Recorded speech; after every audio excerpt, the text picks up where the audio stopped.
Chair Kimbell, will you please convene the Committee on Finance? Thank you, Chair Day. Before I begin, I would like to say a few words. I wanted to add my thanks to Adam for his extraordinary leadership, and additionally, my gratitude for his patient mentoring and trust in me. Thank you, Adam. Along with being kind and unflappable, Adam truly personifies attributes like collegiality, integrity, civility. He has always promoted the respectful and collaborative board culture that so impressed me from my first day, my first meeting with this board. Today, more than ever before, facing challenges not seen in over 100 years, I think we need to preserve, not lose those attributes. So thank you again, Adam. Thank you, Lily. Appreciate that. So now it is time for the committee to consider today's consent agenda. Does any committee member wish to remove any item from the consent agenda? Okay. All right, I don't see any or hear any. Hearing none, is there an objection to the approval of the consent agenda? Hearing none, the consent agenda is approved. The committee has 2 items on today's discussion agenda. Item 3 is an information item on the California State University Fiscal Outlook. This item will be presented by Steve Rallier, Executive Vice Chancellor and Chief Financial Officer, and Ryan Storm, Assistant Vice Chancellor for Budget, and Robert Eaton, Assistant Vice Chancellor for Finance, Treasury, and Risk Management. Steve, please begin. Thank you, Chair Kimbell. The California State University continues to assess the impact of the COVID-19 pandemic on our campuses as information about its spread and its consequences continues to evolve. Our planning for the upcoming year is guided by the health and safety of our campus communities, and we are working day and night to minimize the impacts of the COVID-19 environment. While the university may be putting a pause on the growth for the foreseeable future, we want to ensure that the CSU continues to provide a valuable and effective learning experience for our students. COVID-19 has created unprecedented challenges for every individual and every organization. Broad efforts to fight the virus by federal, state, and local officials in our campus communities have resulted in significant operational and financial impacts for the CSU. To meet our mission of student success through opportunity and a high-quality education, we rapidly changed the way we educate our students, as well as the way we protect the health and safety of our students, faculty, and staff.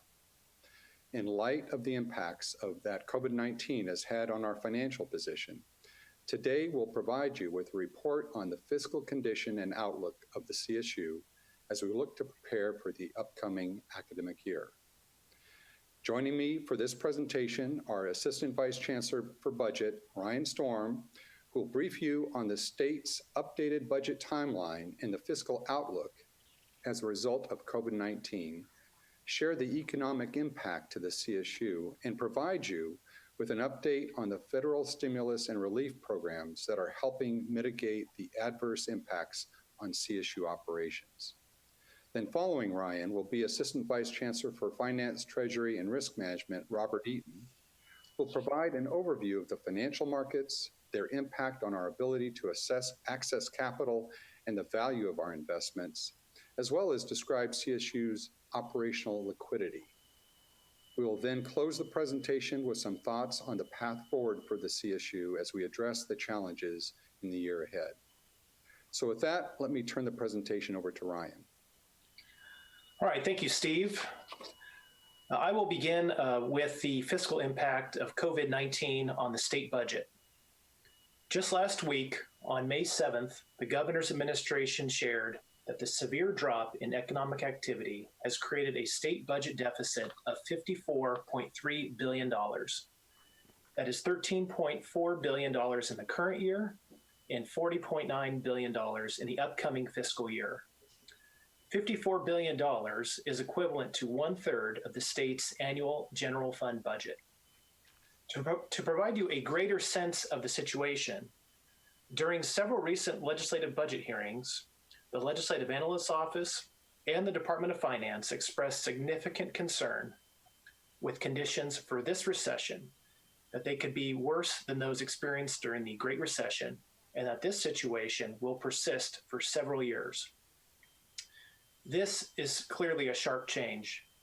As you will recall from last fall, the fiscal outlook was growth, and we requested a recurring increase of $564 million to the operating budget for 2020-21. This past January, the governor proposed an increase of $199 million, and as I reported then, we were concerned that we would not receive sufficient funding to address the budget priorities in our request. Today, with the rapid COVID-19 developments and a very large state budget deficit, it appears that our budget difficulties are much more pronounced. We will gain a better complete picture of this situation in 2 days when the governor's May revision is announced. We anticipate the $199 million will be off the table and the possibility of a reduction to the CSU budget. Now, COVID-19 has complicated the budget timeline, and we expect many changes over the coming months. For example, a very important element of the budget process is final tax revenue collections by the state. The federal and state tax filing date has been delayed from April 15th to July 15th, which means the state will not have the best picture of tax revenue until late this summer. As things stand today, it looks as if there will be 2 major phases in this year's state budget process. The first includes the governor's May revision in 2 days, followed by an approval of the state budget in the usual time in June. The initial budget may contain automatic adjustments for things like healthcare and pension cost increases, some of the state's rainy day fund, and could include reductions. Then in late summer and early fall, a second phase of the state budget would be informed by those delayed tax filings. We may see a governor's August revision and a revised state budget adopted this fall. This second phase could include greater use of the state's rainy day funds and additional budget reductions on top of those I described a moment ago. A finalized state budget this fall, well after the start of the fiscal year, will have tremendous planning challenges in budgeting and enrollment management, not to mention an expected decline in revenue as costs are increasing. So since the start of the COVID-19 crisis, a number of intentional actions and unintentional impacts have affected the 23 campuses. Now, we surveyed campuses on the negative economic impact that COVID-19 had on the 2020 spring term. We collected information on new costs and revenue losses and arranged the information into these 3 categories that you see on the screen: CSU stateside enterprises, nonprofit auxiliary organizations, and CSU operations. Now, CSU stateside enterprise programs have experienced $173 million of very significant negative impacts. Revenue losses are the primary challenge in this category. For example, most students have vacated on-campus housing, and few students and employees are utilizing on-campus parking. CSU's enterprise programs like student housing and parking are self-supported by user fee revenue. If existing conditions persist into the summer and fall, one of the many challenges the CSU could face is potential for additional significant and precipitous revenue drops. Auxiliary organizations, in green here, they are separate 501c3 nonprofit organizations, and they have suffered dramatic revenue losses totaling $114 million. Auxiliary organizations have been especially affected by the loss of foot traffic at retail locations and in-person gatherings on campuses, resulting in steep revenue losses, reduced hours, and layoffs. Like CSU enterprise programs, auxiliary organization operations will continue to suffer in this way if existing conditions persist into the fall. Now, campuses report $50 million of adverse negative impact on CSU operations, with much of that in the form of unanticipated costs. Concerns over the virus itself have created additional cleaning and overtime costs. There has also been a shift to virtual distance instruction and work at home arrangements, which has increased technology needs for hardware, software, and licenses. While the $50 million represents less than 1% of the annual operating budget, there is significant risk to operations in the near future because we are on the cusp of a new state budget crisis. As I explained earlier, state tax revenue will significantly suffer, and support of the university could be substantially reduced later this year. Now, as a result of COVID-19, campuses and auxiliary organizations estimate $337 million of unanticipated new costs and revenue losses for the 2020 spring term alone. It's worth noting that when we step back and look at the effect of these three categories, or on these three categories, this is not the typical negative impact at the start of a typical recession. It is typical, though, that CSU operations are the most adversely affected at the start of a recession because of state budget reductions. CSU enterprises and auxiliary organizations usually weather these economic storms much better. Our current situation is clearly unique. Campuses are taking steps to mitigate these impacts. They are analyzing their operations, their liquidity, and adjusting their costs to best respond to the effects of COVID-19. Now, the federal government has taken steps to combat the effects of the COVID-19 pandemic, and the most influential action approved by the federal government is the Coronavirus Aid, Relief, and Economic Security Act, or CARES Act. The law provided approximately $2 trillion of national financial relief. Specific to assistance available to CSU, several items stand out. The U.S. Department of Education is providing grants directly to CSU campuses. CSU campuses will receive $564 million of this one-time funding. Of this total amount, $263 million of CARES Act funding, or about 50% of it, must be used for campus COVID-related expenses, which is 2.5% of the CSU's annual total budget. Campuses are to use these funds to cover lost revenue and reimburse expenses already incurred. Also, CSU campuses defined as minority-serving institutions received $38 million for similar COVID-19 related expenses. Now, the other half of the CARES Act funds are for emergency grants for students whose lives have been disrupted by COVID-19. On this latter 50%, federal guidance precludes federal funds being provided to undocumented and international students to ensure that all students are eligible for emergency grants, including undocumented and international students, and that they receive the financial assistance they need. The chancellor and presidents have elected to augment the federal funds with campus resources to create a CSU CARES program. Now, campuses have applied for these federal funds, are developing and have developed their implementation plans, and some campuses have drawn the funding from their federal accounts. Some CSU auxiliary organizations have secured loans through the federal Small Business Administration's Paycheck Protection Program, which offers emergency loans for eligible nonprofit organizations and small businesses, permitting them to cover costs of things like payroll operations, debt service, and providing that the loans will be forgiven under certain circumstances. CSU auxiliaries are nonprofit organizations that provide supplemental services and support to campuses such as student bookstores, dining, some student housing, institutes, and recreation centers. Many auxiliary organizations applied for this federal program, but only some received an award. The program was first come, first served, with limited funding available. To date, of the 24 auxiliaries that applied for the program, 11 were awarded a total of $35 million.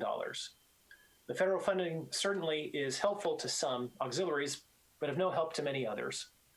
This is difficult because the revenue losses and costs to auxiliaries is very large compared to the total amount of federal funds. While I'm on this topic of financial relief, the CSU has a meaningful tool of its own. Over a number of years, the CSU has prudently grown reserves to meet certain strategic goals, one of which has been preparation for possible economic uncertainty. The CSU has drawn upon these reserves to maintain operations in programs impacted by the COVID-19. Clearly, the use of reserves, which are one-time funds, cannot be a permanent solution, but they are a valuable asset that can be utilized until such time as other resources become available. For example, CARES Act funding, or until we have a clearer picture of our operational future and can make financial adjustments accordingly. Now that ends my portion of the presentation. Robert Eaton has additional information to share next. Thank you, Ryan. So good afternoon, everyone. Let me start with a discussion about the financial markets over the last couple of months. As a result of COVID-19 and its impact on the global and U.S. economy, the financial markets suffered severe disruption, particularly in March. Equity values plunged dramatically, and the debt market saw significant dislocation with very little ability for corporate or public entities such as the CSU to issue debt. However, efforts by the federal government to pump money into the economy and liquidity into the financial markets have helped. And along with encouraging news at times about the fight against COVID-19, we have seen the financial markets and investor confidence improve.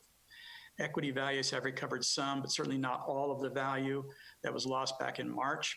And while debt issuance activity still remains significantly lower than pre-COVID-19 conditions, the debt markets appear to be on a path back to normal. From very early on, staff paid close attention to these developments in the financial markets, taking steps and planning contingencies to minimize the potential impact on those CSU financial resources most sensitive to financial market volatility. Fortunately, the CSU has not been materially impacted by these developments in the financial markets. The CSU issued long-term bonds in February when the financial markets were operating normally and when long-term rates were at record lows. Our next bond sale has been targeted for the summer, and staff will continue to monitor market conditions as well as the readiness of projects to determine if a bond sale at that time is still appropriate. And with respect to short-term debt markets, the CSU issued its outstanding commercial paper prior to COVID-19 and the financial market dislocation. That paper came due in early May, about a week ago, and we were able to remarket it without any issues. Now, with respect to our investments, initially the overall value of our investments was adversely impacted with the disruption in the financial markets, but CSU investments have improved, and as of yesterday, the total $4.6 billion of market value of CSU investments actually include an unrealized gain position of approximately $44 million.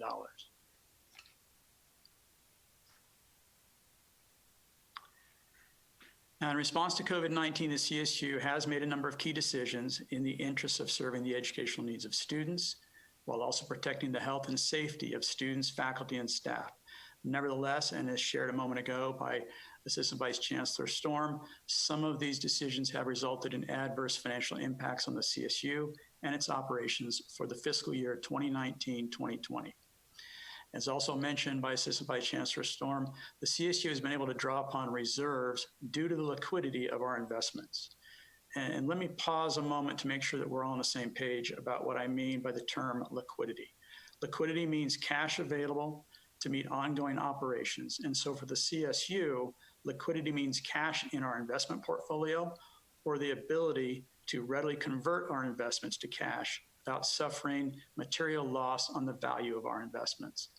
Because of the financial impact of COVID-19 on CSU operations, staff is positioning our investments for greater liquidity than normal by investing in much shorter maturities.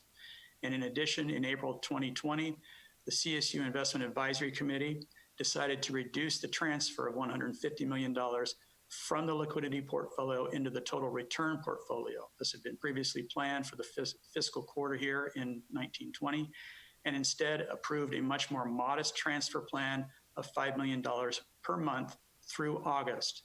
And this is in order to preserve liquidity in our investments.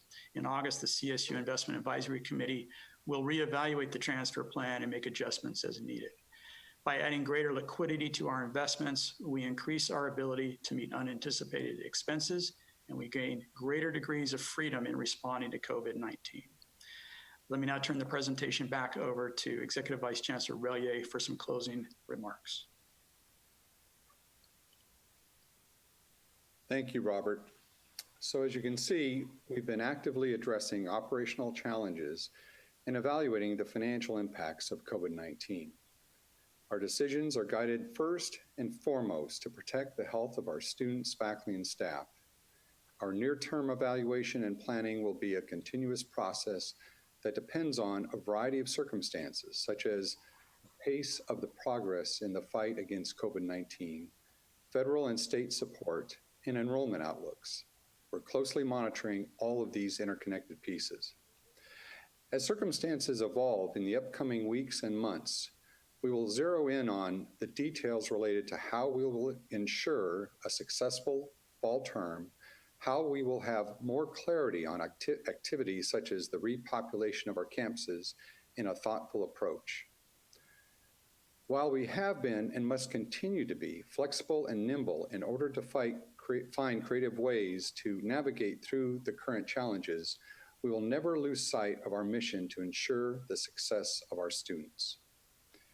And while there will be strains on our budget, the Chancellor's Office and the campuses have taken several immediate steps and are evaluating options for additional action to help mitigate the consequences of COVID-19.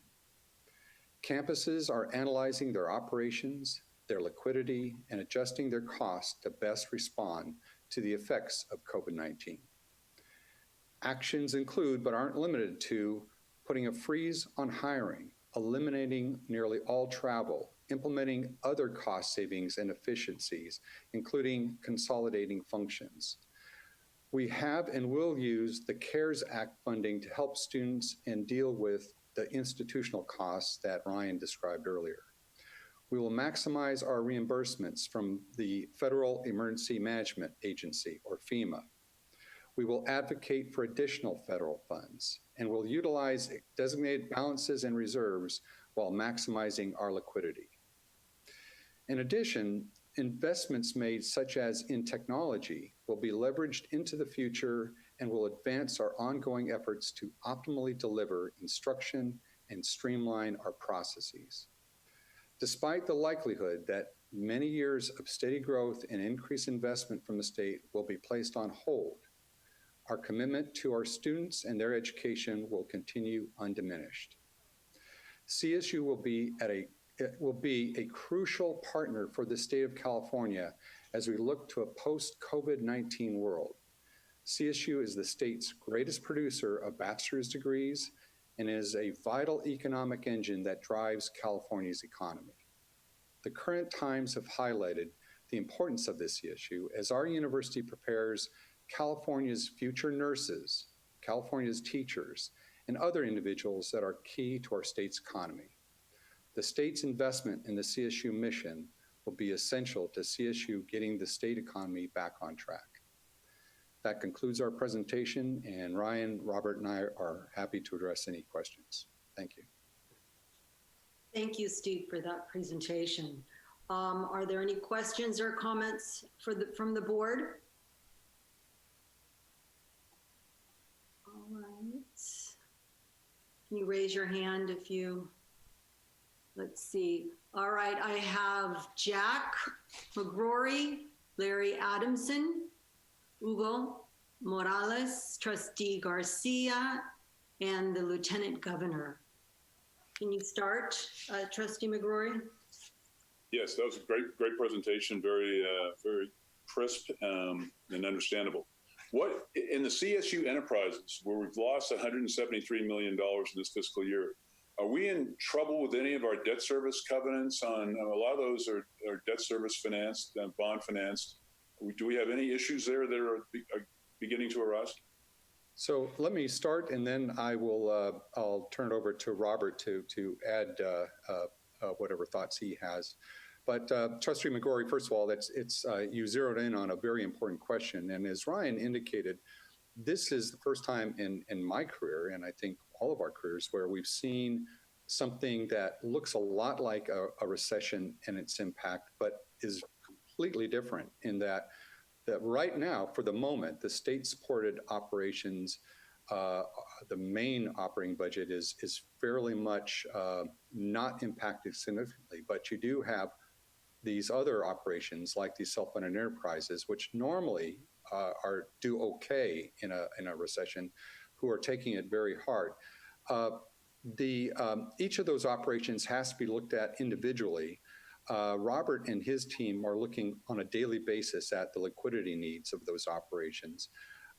There will be some that will have challenges meeting debt service.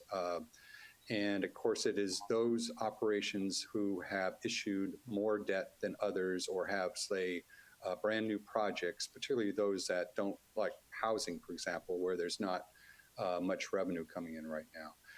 Robert and his team are looking at a number of options, including restructuring debt, use of reserves, looking at the System Revenue Bond Program for issuance of additional debt. So we're looking at a kind of a menu of approaches. And as you can imagine, there are pros and cons, pluses and minuses to each of these approaches. So let me turn it over to Robert to see if he wants to add anything. I'm hoping I would guess in that analysis, whatever model you're doing, that you are factoring in a much lower density in the residential facilities, So which you're is a big reduction. Yeah, you're absolutely right. This is, of course, going to be impacted by regional public health departments. So we've seen, for example, a very big difference between, say, Northern California public health departments and their guidelines and restrictions on our northern campuses versus Southern California. And they will have restrictions having to do with, that will affect us in terms of, for example, how many students per room. You might have double rooms that suddenly must become single rooms, or triples that must become either singles or doubles. So all of the campuses are looking at that, because you're correct. We could see revenue drop to 50% of what it would be normally, or more perhaps. So what's the bailout on it? If we fall below enough revenue to cover our debt service, then we're going to have to dip into the operations area? What happens then? We'll look at a lot of different options. Reserves, of course, is one option, and Ryan mentioned that. We're also looking at the possibility of issuing new debt as bridging. We're in pretty good shape with the markets right now, and what our cost of capital is. So that's another option that we're looking at.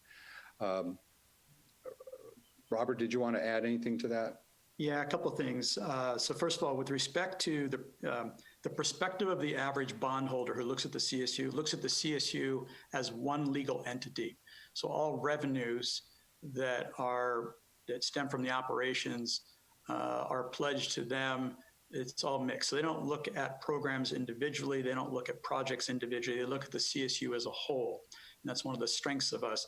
We do not have any financial covenants. We don't have debt service coverages. We don't have, leverage tests or anything like that. The only covenant we have with respect to that has a financial impact, if you will, is that we agree to charge rates sufficient to cover debt service at a 1-to-1.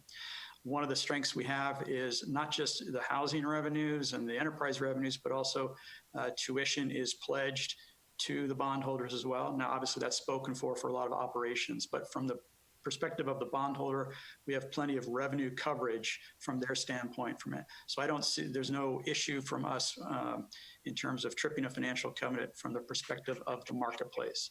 So most of our analysis and most of our review is looking inward, working with campuses, those campuses and programs that are most under stress. As EVC Relia just kind of summarized, there are a number of options that we're looking at to address that right now. Let's go to the sticky issue of reserves, our most fun issue of last year. In terms of the pure rainy day reserves, not the encumbrances for contracts and short-term obligations or the capital improvement reserve, the real pure rainy day fund that got up to about 550 million, I think, this year, something close to that. What is that? About 470 million. 70? That's where it's at right now? That's where it was as of June 30th. We don't have the best picture right now. We're on a flow basis, but as of June 30th, we were at that level. June 30th of last year.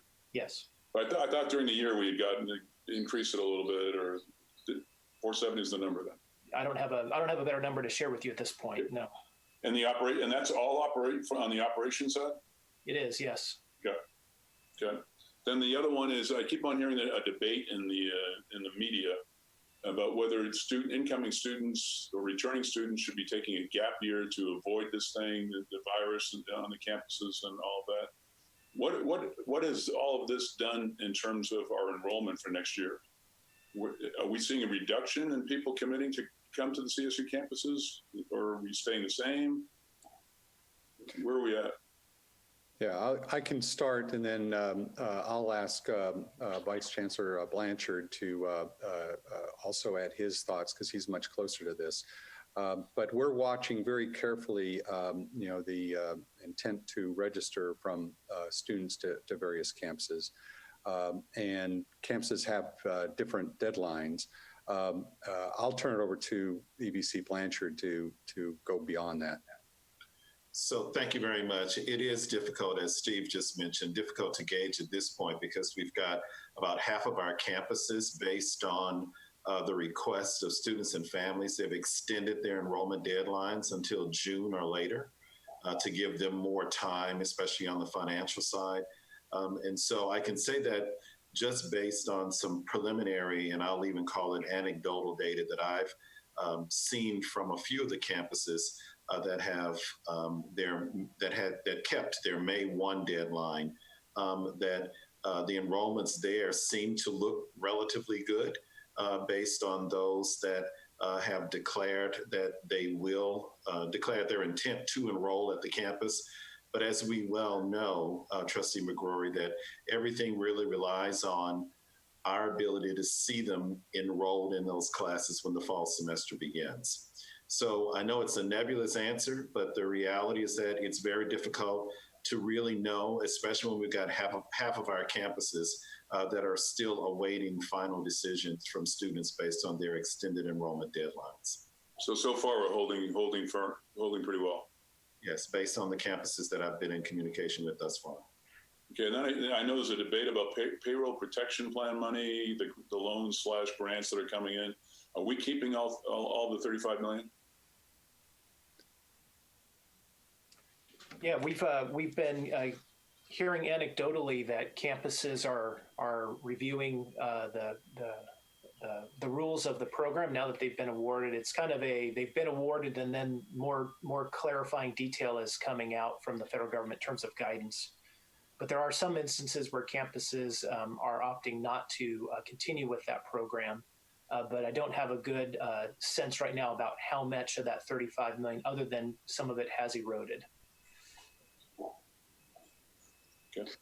Yeah, just as a clarification, this payroll protection program is kind of an interesting structure. It was essentially a first come, first served program. So not a whole, and very little guidance when it was first put together. So those small businesses and nonprofits, like some of our auxiliaries, who were very quick on the trigger and could get the application in very fast, were funded. The funding ran out very quickly. Later, when we got the funding, we found that there was some additional guidelines that were issued where a couple of our auxiliaries at least will return those funds, no doubt, because they'll evaluate those new guidelines and say, okay, under these guidelines, we really need to return this money. Before they do that, Steve, I'd wait another couple of weeks. There's a lot of bipartisan support. I've been involved in several of these. A lot of bipartisan support to change the rules and regulations so that you don't have the 25% limitation on rent and utilities and mortgage payments. And I think they're going to ease that up and then extend the period of time. So before they return it, I would wait to see what comes out of Congress in the next couple of weeks.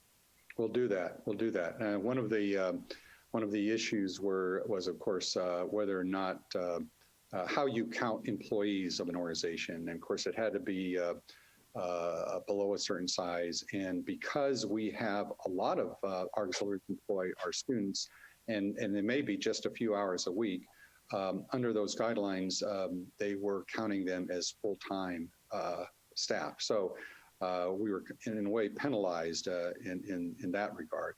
So we applaud our campuses, our presidents and their financial folks were really on top of this and got in there very quickly to get funded. And of course, the risk is, of course, you don't know how the program is completely going to evolve once you get that funding. But it's better to have the money and then in some cases give it back rather than not have the money. Yep, I agree. That's it. Okay, Jack? That's it. Okay. Larry Adamson, you're up. Thank you. Well, Jack's questions are multi-phased and far-reaching, so I'm not sure what I have left to ask, but I was going to ask about the reserve fund. Obviously, it's had great attention by the public and the legislature. Ryan, you'd indicated that we had already opened the door to access to those funds. So my question was, to what extent has the $470 million been tapped to date, and what was still going to be available for us for future consideration?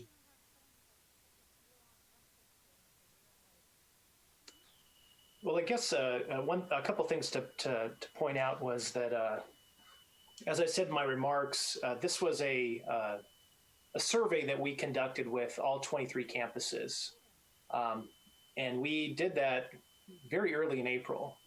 So a lot of the information that was reported to us was more prospective, more estimating what revenue losses and what costs would be.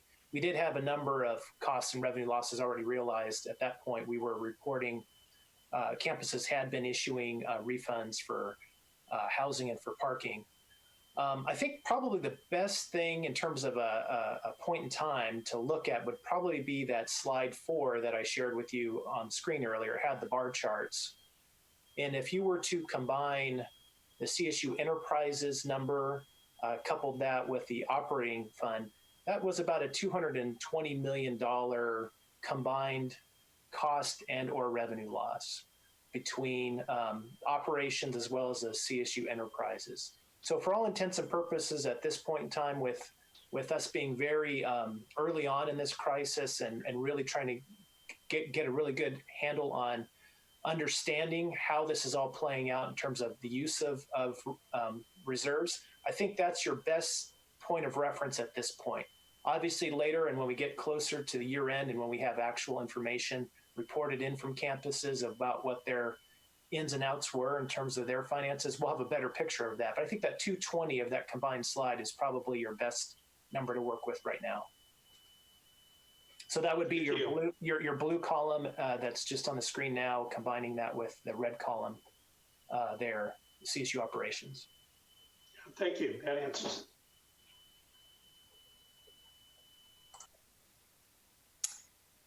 All right. Did that answer your question, Larry? Very satisfactory. Thank you. All right. So next up we have Trustee Garcia. And I also thought that Lieutenant Governor Koulianakis had a question. Is she there? No? Okay. I'm here. No, I'm here. I'm okay. here. So one, and then the Lieutenant Governor, and then I thought, Mariana, did you have a question also? It's already been answered. Thank you. Oh, okay, great. All right, one, and then the Lieutenant Governor. Thank you. So as I understand the funding from the CARES Act, we can only use it for two things, right? One of them was to cover revenue losses, and the others were to, I guess, for students to receive emergency grants. Could you just elaborate a little bit on what exactly covering revenue losses pertains? And I guess the context behind my question is that I was wondering if we could use those funds, if it's allowed to use those funds to offset or to kind of prop up some of the services that the campuses have for students. So I can perhaps start, Trustee Garcia. Thank you for that question. So you're absolutely right. Of that amount that came under the CARES Act, half of it was for emergency grants to students. The other half were, for institutions to help deal with the effects of COVID-19. So it included revenue losses that you can be attributed to COVID-19. There was a certain date, I think it was March 16th, kind of sticks in my head is the date, after which, maybe it was March 10th, it was kind of the second week in March that after that date, you could be reimbursed from that fund for revenue losses that are associated with COVID-19. In addition to revenue losses, incremental costs that are associated with COVID-19 are also eligible for that. So campuses, this second tranche of money, the institutional piece came well after the student emergency grants piece. And so that is a few steps behind the other. The campuses haven't spent it yet. The campuses, for the most part, haven't actually received it yet. But we know exactly how much will go to each campus. And the top of their list is to do exactly what you described, and that is reimburse and sustain those essential services for students that are impacted by COVID-19. Great, thanks. So I guess I would encourage that it remains at the top of their list. And I had another question too. I know we're 3 for 3 with trustees and questions on reserves, but what I know. So you mentioned that we'd already dipped into some of those funds. Could you just be a little more specific into what we have used them for, and then if you could go into how we plan to use them as the situation unfolds, if you have an idea, I guess, or if you have the data. Yeah, thank you, Trustee Garcia. As Ryan indicated, we don't have all the information yet because we close as we get financial information from the campuses. It tends to come closer to the closing of our books, which will be over the summer. But Ryan and his team have been in close contact with the folks on the campuses to monitor this. The initial, what's happening right now will not necessarily be the way it will be, say, 6 months from now, because the financial challenges will evolve for CSU. So right now, the focus really is on these self-funded enterprises that serve our students, and also these auxiliary organizations that serve our students. And so that's been the application of most of the reserves, are things like housing and parking and other services that serve students.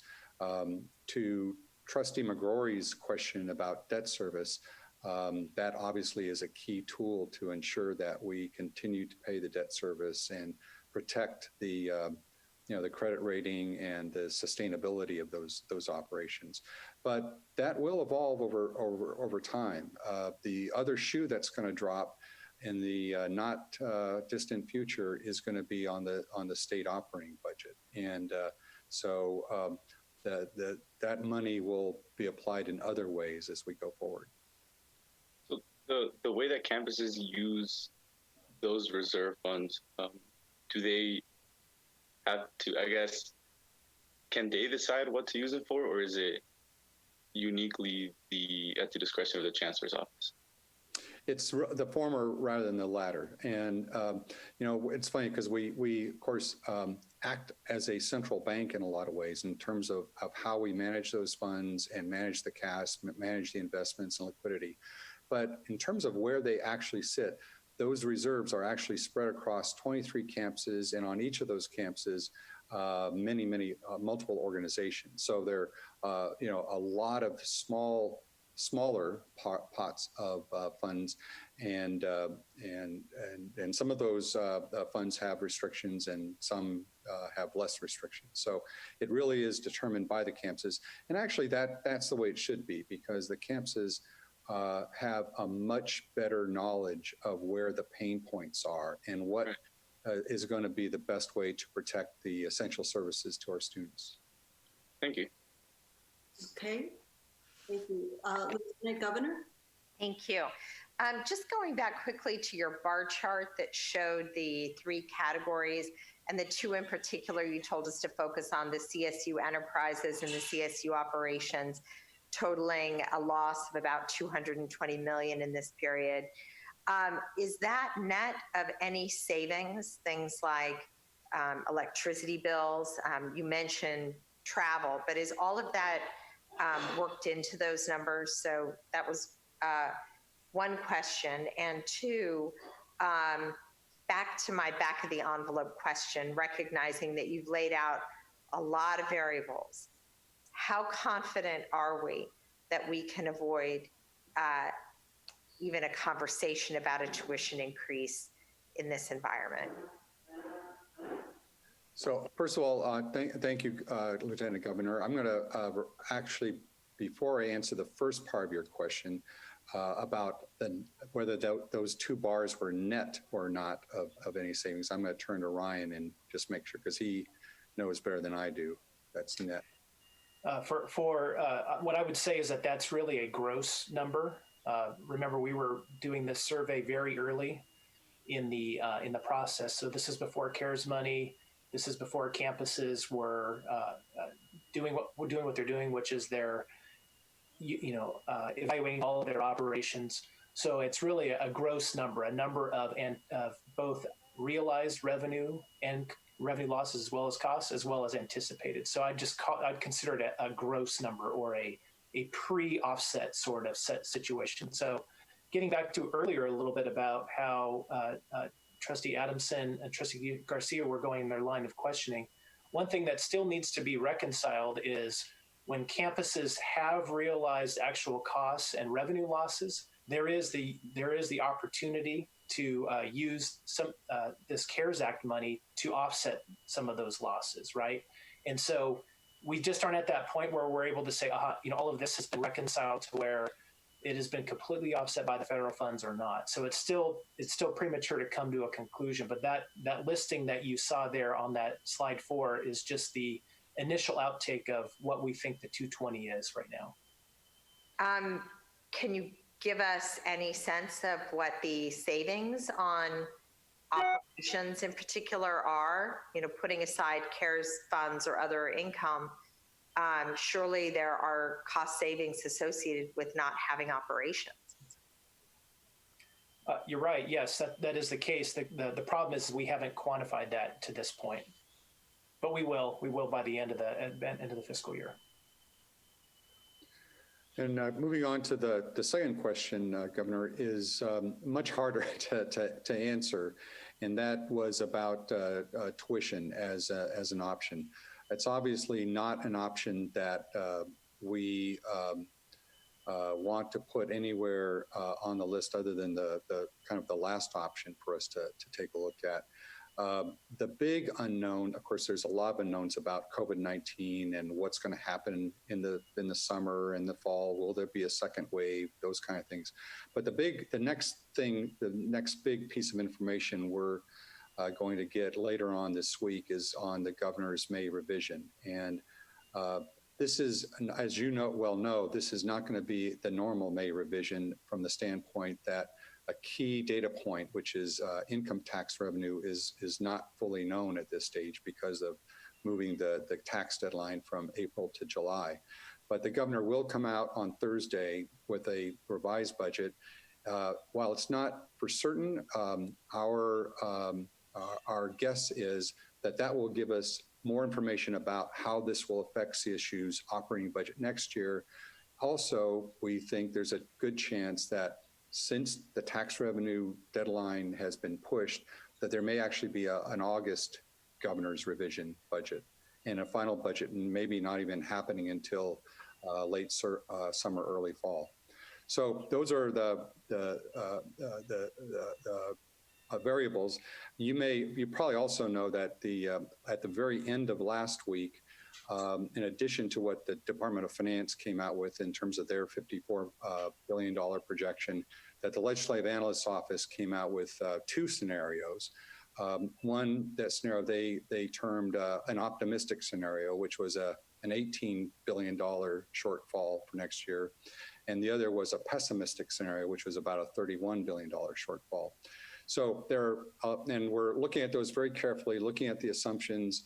We'll have more discussions both with the Legislative Analyst's Office and Department of Finance to get our best idea of what to expect in terms of revenues and reductions in the upcoming fiscal year. If I could add to that real quick, Steve's working a lot of hours, and he's already his time sense is way off because that was just yesterday afternoon. He thought it was last week. He's been working so hard. That was late yesterday. We couldn't even get into the presentation for you today. I know how hard you all are working. I just want to put this on the record that, again, these are such uncertain times, and students are often way ahead of the rest of us in terms of where they find value. And we can discuss all the pros and cons of the on-campus experience, distance learning, hybrids. But the fact of the matter is that there's going to be a lot of students questioning the value of going into debt for higher education if you're not physically in the classroom. And I think this is not a secret. It's everyone everywhere, maybe because I have kids in high school, but people are talking about this far and wide. And the message that it would send to raise tuition under really almost any circumstances during this extremely sensitive time, I really caution against it. And so I just want you all to be thinking about that as you're doing the math, figuring out how we can make next year pencil without increasing tuition, whether it's digging deeper than we would like into those reserves. But it's a critical time. This did not happen in the Great Recession. The Great Recession, the value of a CSU education went up.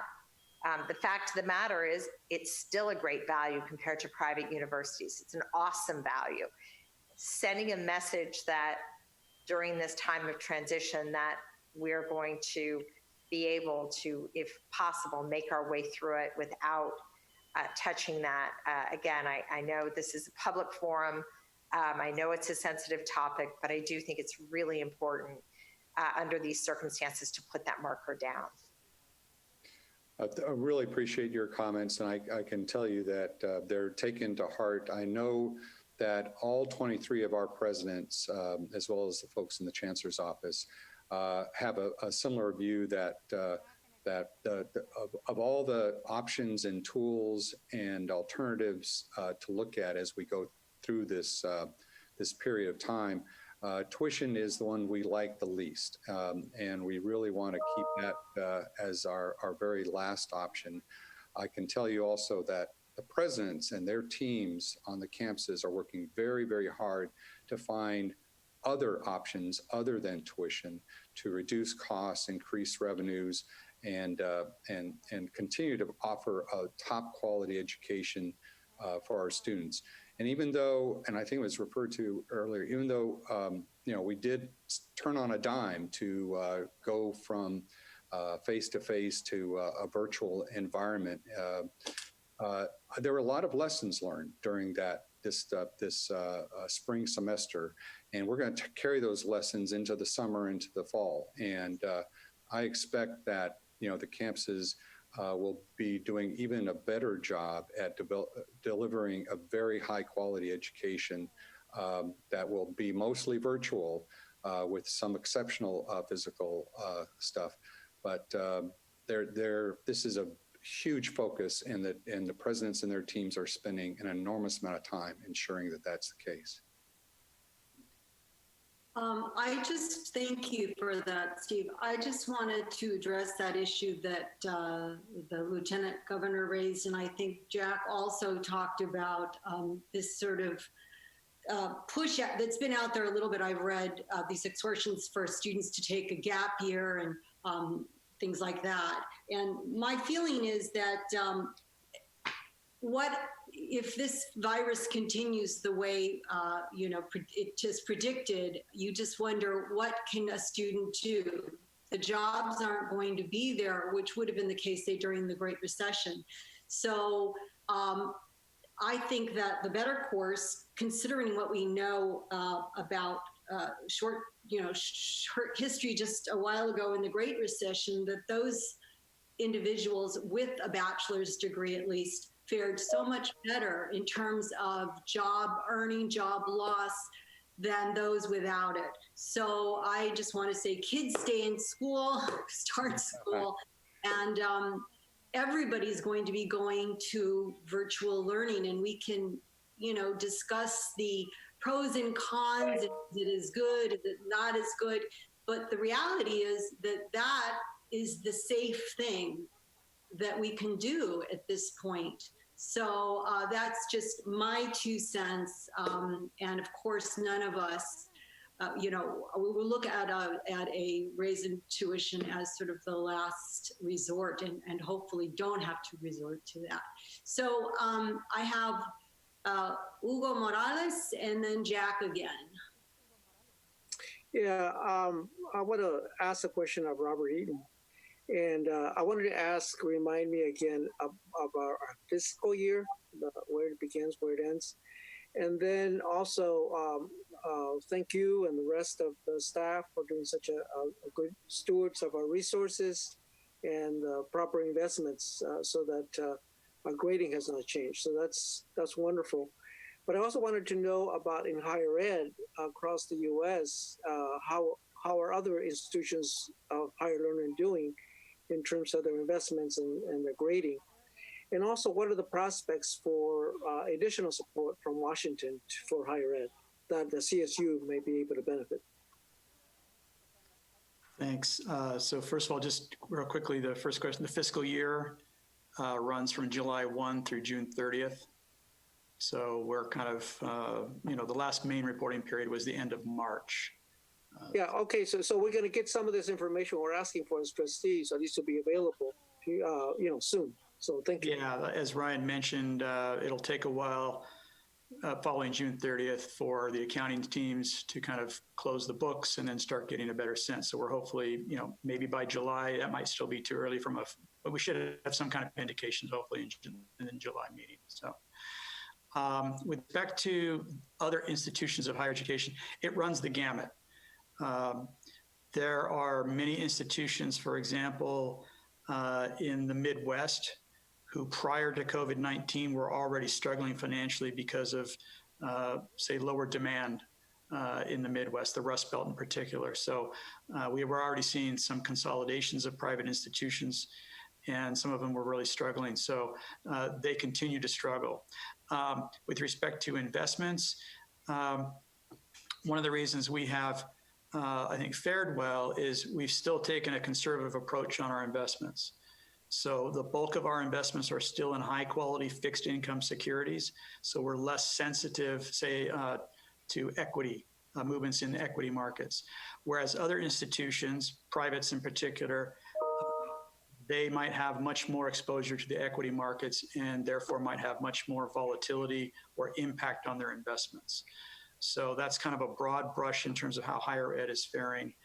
And then with respect to, further financial support from the feds, I think that, I'll let others comment. I'll let Ryan chime in if he wants as well.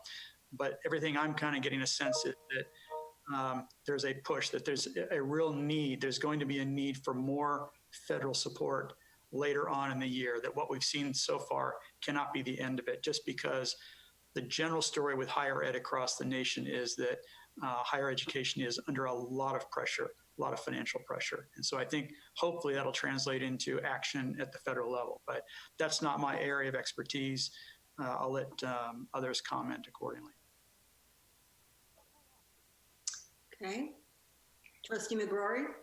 I don't always agree with the lieutenant governor on revenue issues and fees and things, but I think she's spot on this. I think we should need to take tuition off the table, any kind of increase, because I know in San Diego County, 2 weeks ago, we were 28% unemployment. And this kind of economic environment, to go ahead and increase tuition is a disaster for all these people who are now going to be unemployed. We're going to approach 35 to 40%. And Imperial County is probably at 50 to 60% unemployment right now. So this is not the time to even consider an increase in tuition. I think we ought to just get it off the table. And maybe we ought to look at creating an incentive for out-of-state students to come in. I've argued for an increase in out-of-state tuition, but maybe this is the time with all these schools beginning to falter to try to create a bigger attraction to come to California. We need them. And look at the tuition structure to see if we can't make it more attractive for out-of-state students. So, All right, Trustee Kames and Taylor. I just wanted to quickly echo what the Lieutenant Governor said. I think just at least using my personal experience, ever since campuses shut down and kind of the pandemic took place, I myself used to work on campus and I lost my job. I used to basically earn enough money to pay my rent and other living expenses.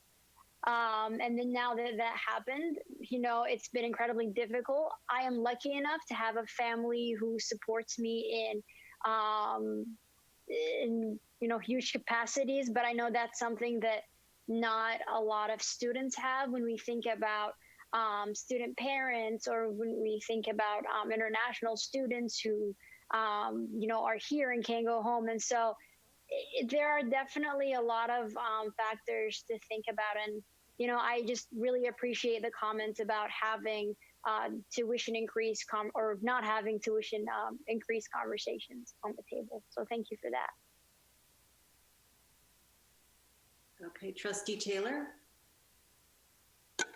I too would like to add my voice to support Lieutenant Governor Kounalakis' point of view and that of Trustee McGrory and Trustee Kames. I was CFO of the UC system during the last massive cut to higher education, and I deeply regret the efforts I undertook to jack up tuition as a way to fill a budget hole. While we did, I think, a very good job protecting our low-income students from the impact of that tuition increase, it hammered middle-class families. And in hindsight, it was the wrong move. And I just hope before we ever consider something like this, we uncover every rock possible to find every penny and every dime that we can collect in order to avoid a tuition increase. Thank you. Trustee Simon. I'm going to join the chorus here and just listening very intently. These times are hard for everyone, and the last thing we should do is even entertain thinking about causing more distress to students. I would too like to join the chorus and my colleagues in asking this board to not, and the staff to not consider or even discuss the possibility of tuition increases for the next school year. Any other questions or comments? All right, seeing none, we'll move on to item 4, which is also an information item on the proposed establishment of the California State University Doctorate of Occupational Therapy tuition rate. The item will be presented by Steve Relia and Brian Storm. Steve, please begin. Thank you, Chair Kimbell. This is an information item to establish a tuition rate for all occupational therapy doctorate programs to be offered by the CSU. An action item will be presented in our next meeting in July. I'll now ask Brian Storm, Assistant Vice Chancellor for Budget, to present the item. Brian? Thank you again, Steve. In 2019, Governor Newsom signed into law Assembly Bill 829, which expanded CSU's degree granting authority to include the occupational therapy doctorate. At the March 2020 board meeting, the Committee on Education Policy recommended, and the board approved, changes to the CSU Academic Master Plan that authorizes campuses to develop occupational therapy doctorate programs. With only 3 occupational therapy doctorate programs offered in California today, the CSU programs would be the only public option for students to meet the growing demand for occupational therapists. Also, advances in diagnosis and treatment of patients across the lifespan are expected to increase. They're expected to increase demand for more of these programs in the coming decade. Most occupational therapists work in healthcare and mental health facilities or for schools and school districts and have an average salary of $98,000 per year in the state. 2 CSU campuses are planning to start programs in the next 3 years, with the first being San Jose State University in the fall of 2022. Now, over the past year, the Committee on Education Policy considered the policy of establishing occupational therapy doctorate programs. Today, it is the Committee on Finance's turn. This committee is responsible for reviewing and ultimately recommending to establish new rates of tuition in new programs. Staff have thoroughly examined the costs of the 3 occupational therapy doctorate programs in the state. Based on that analysis, staff proposes a tuition rate of $8,598 per term. This will keep the total programs at a price that does not exceed the cost of UC doctoral programs, while still supplying campuses the resources necessary to build quality programs that meet the accreditation requirements of the field. Additionally, at this level, staff does not anticipate that new occupational therapy doctorate programs will draw resources away from campus resources already dedicated to undergraduate CSU students. The program will span 3 years, including 3 summer terms, for a total of 9 terms. While that cost per term would seem high, keep in mind that doctoral candidates would receive a highly specialized education, and the lifetime earning potential for occupational therapists is quite high relative to many other professions. We will be back to the board in July for final action. I also have Dr. Allison Wren, Associate Vice Chancellor for Academic Programs, Innovations, and Faculty Development. She and I are available to answer any questions that you might have. Okay, thank you for that presentation. I have a question from Trustee Sebelius. Yes, thank you. When I communicated the tuition amount to members of my faculty here at San Jose State, where we will offer this program, they expressed surprise that it was so high and that it was considerably higher than other doctorate programs that we already offer in the system. And I wonder whether you could speak to this quickly. In your presentation, another question arose in my mind. When you say the degree can be achieved in 9 terms over 3 years, I assume that you're counting from the completion of a bachelor degree. So will what we had in place before, I assume it's a master degree, will that be completely eliminated, or will there still be a master degree option, or is it obsolete because of accreditation requirements? And if there is such a thing, if we keep a master's, then how many more terms in addition to the master degree will a student approximately need to complete the doctorate? I'll take those questions. In terms of the setting of the tuition, we did work closely actually with faculty on your campus in occupational therapy. So they should not be surprised at what we've set this at. This is what physical therapy program, the doctoral programs in physical therapy in the CSU charge right now. So we use that as a benchmark, and that was part of our discussions the whole time. Your other question on the master's program, the campuses indicate that they're going to phase out the master's eventually, but for right now, the doctoral programs we're envisioning are post-baccalaureate.